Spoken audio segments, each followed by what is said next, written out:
Welcome back to the channel, everyone.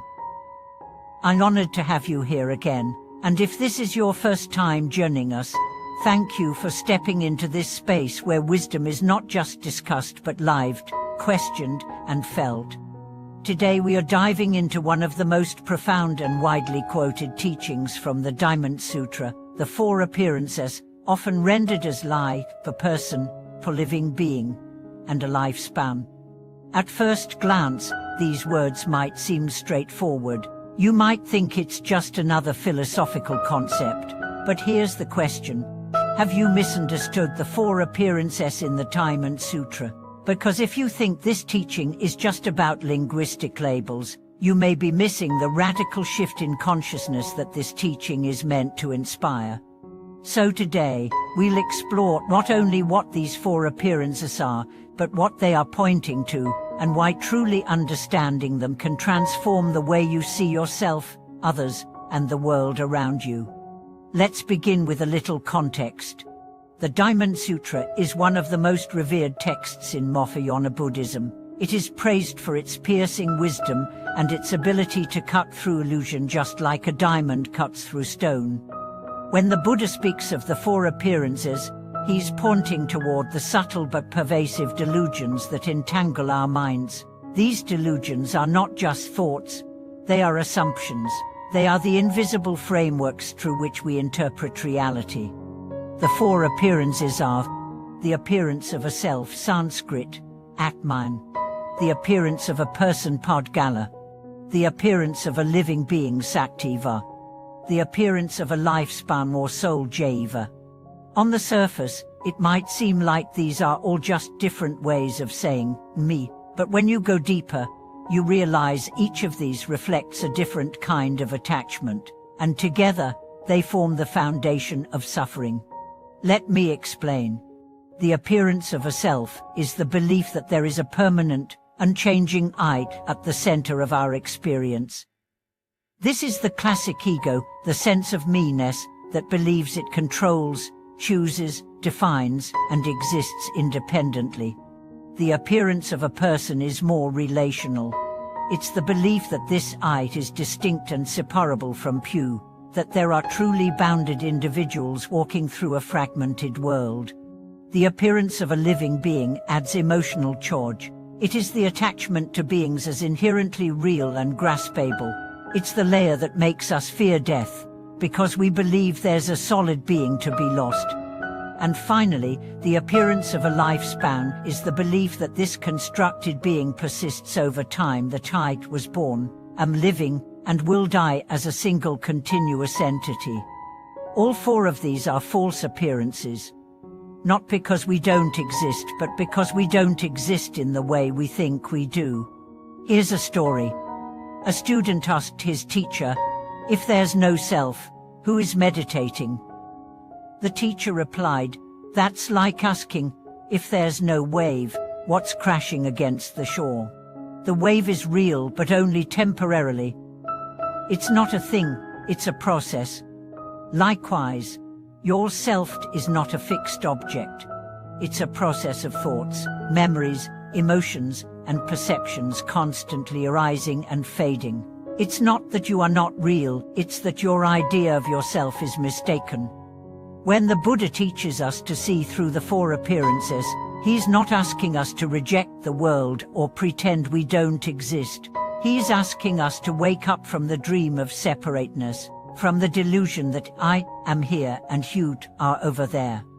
He's asking us to realize that clinging to these identities is like clinging to smoke. You'll never get peace that way. Let's take a closer look at how this delusion shows up in daily life. Imagine you're walking down the street and someone insults you. You immediately feel hurt, angry, defensive. Why? Because the appearance of self has been threatened. You believe someone has harmed your I. But what if you pause and look deeper? What exactly was harmed? Your body is still intact. Your mind is still functioning. What has been hurt is your image of yourself. An idea, a concept, a thought. And that thought is not the real you. let's consider another scenario. You fall in love, you feel a deep connection. Then that person leaves you. You're devastated. Why? Because the appearance of a living being has collapsed. You believed in the permanence of connection, of shared identity. And when it disappeared, you felt abandoned. But were you really abandoned? Or was it the collapse of an illusion you had invested in? This doesn't mean emotions aren't real. It means our suffering is amplified when we mistake emotions for ultimate truth. Now, let's go even deeper. The appearance of lifespan might be the most subtle of all. It's the belief that there is a consistent me living across time. That me who cried at age 6 is the same me who went through heartbreak at 25, and the same me fearing death at 70. But where is that meat? Can you find it? In your body, your mind, your memories. Everything you point to changes. So what remains? Awareness. Not the story, but the space in which all stories unfold. This is the secret. The Buddha didn't say you don't exist. He said you don't exist the way you think you do. You are not a now. You are a verb, a dance of elements, a fluid arising. And when you see that, everything softens. You stop clinging to praise, because there's no one to be praised. You stop clinging to blame, because there's no one to be blamed. You stop fearing death, because there's no fixed self that dies. You become like the sky, wide open, untouched by the passing clouds. Let's talk now about what this realization looks like in action. There was a man named Hiroshi. He was a successful artist, but deeply tormented by insecurity. Every negative comment shattered him. Every compliment inflated him. One day, he encountered the Diamond Sutra and began to study the 4 appearances. He started questioning everything.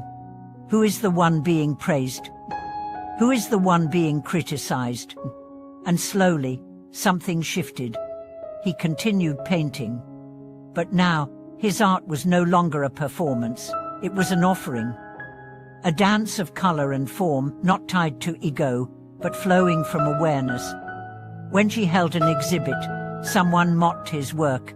He felt the sting. But instead of reacting, he smiled. Not because he didn't care, but because he no longer believed the story. The 4 appearances had lost their grip, and in their place was freedom. This is what the Diamond Sutra offers: not comfort, but clarity. Not escape, but awakening. So how do you begin this journey? You start by questioning. Not to destroy yourself, but to reveal yourself. Ask yourself daily, who is angry? Who is afraid? Who wants to be loved? Who is meditating? And don't rush to answer. Let the question be the practice. Let the silence speak. Because in that silence, you will find something deeper than identity. You will find presence. You will find space. You will find freedom. As we come to the end of today's journey, I invite you to hold these 4 appearances not as doctrines to believe, but as doorways to explore. They are not meant to be recited. They are meant to be lived. And in that living, you will begin to taste the freedom the Buddha pointed to, not in some distant nirvana, but here, now, in this breath, in this moment. Thank you for watching this video. If the teachings today resonated with you, I'd love to hear your thoughts in the comments below. Have you ever questioned the self? Have you ever glimpsed that space beyond identity? Let's share, let's grow, let's awaken together. And don't forget to like, subscribe, and share this with someone who might benefit from this reflection. Every voice adds to the collective awakening. Until next time, breathe deeply, question bravely, and remember, you are not your story. You are the awareness in which all stories arise.